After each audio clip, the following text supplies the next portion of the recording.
আলম হাসানের বউ কেন থাকবে? এখনকার মেয়েরা অনেক স্মার্ট, অনেক সুন্দর, টাকলা জামাই খুঁজে, টাকলা জামাই খুঁজে। আর এই দেখেন আলম হাসানের কাম দেখেন, এই যে গরুর লাদি মাদি কি বলে গু নাকি, এগুলা দিয়ে বউরে দিয়ে রান্না করান।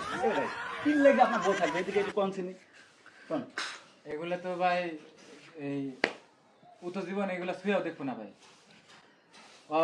ওরে যদি আমার বাড়ি ঘর জমি আমার সব লেখাও দেই, এটা হাত দিয়ে ধরবো না। আপনার বউ বলছে যে আপনি উঠতে গেলে, বসতে গেলে, শুইতে গেলে সব জায়গায় ভিডিও করেন। খালি এটা ভিডিও কেন করেন জানেন? কারণ এটা ভিডিও করলে মানুষের বউ আপনার খারাপ বলবে, এর লেগে আপনি ভিডিও করেন। ভিডিও করেন তুমি ধরলে সে ভিডিও করা পারো। ও যদি ধরতো, এই যে যেমন এই যে জিনিসটা আমি ধরি, তো এই যে আমি ধরছি, কিছু হয়েছে? মা এমনি এমনি টিভিয়া এটা মাই করছে। ওই যে মাই কত সুন্দর করে দেন, খড়িয়ে এনে দিচ্ছে সবকিছু। মার গ্যাস নাই, আমার ভুল বুঝতে পারেন যে বউরে গ্যাস এনে দিচ্ছে, মায়ের তাই না। আমার গত গ্রামের বাড়ি সবাই লাকড়িতেই রান্না করে। এখন যদি এখানে মারি আমি গ্যাস এনে দেই, তবে 2 দিন আগে বাপ পান্তা ভাতও খাইতে পারে নাই, এখন বাপ দেয় গ্যাস এনে দিচ্ছে, অথচ মায়ের লাকড়িতে রান্না করতে পারে। বিষয়টা বুঝতে পারছেন সমস্যা কোনে? আমার এলাকা ভিত্তিক এই বিবেচনাটা মাথায় কাটাইছি। গ্যাস এনে দিলে আমি দিতে পারতাম আমার মায়ের, কিন্তু এটা আমার মাই করছে, আমার মা। আমার মনে হয় গাইস, শুনুন আমার মনে হয় গাইস আপনার বউ অনেক সুন্দর, স্মার্ট, দেখতে ফকফকা। আমার মনে হয় এই যে এই গুদে এগুলো বানান, এলার লেগে এই খেলা সহ্য না করা পাইবে। এই কইছে যে আলম ভাই তোমার লাখ টাকার বাড়ি, আসসালামু আলাইকুম, আমি গেলাম। এদিকে এত কিছুর মধ্যে আপনার নজরটা এই জায়গায় গেল কি?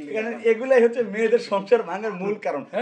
কোন মেয়ে কি চাই যে ভাই আমি অসম্ভব। প্রত্যেকটা আদর্শ মেয়ের সংসার করার অন্যতম হাতিয়ার শ্বশুর শাশুড়ি, মা বাবা, স্বামী, এদের সাথে মিলেমিশে থাকারই হচ্ছে। যদি এই কাজটা সে নাও পারে, তাহলে এটা হাতে নিয়ে একটা হলেও লাঠিয়ে ভাবে বানানি, তাহলে ওই বাড়ির লোক বলবে এই আদর্শ বউ, আদর্শ রমণী, আদর্শ সংসারে একটা গুণ সম্পন্ন মেয়ে পেয়েছে। আচ্ছা আমার কথা ক্লিয়ার বুঝছি। আপনার 90 দশকের ইতিহাস বাদ দেন, ওগুলা কোনো মেয়ে এখন পছন্দ করে না।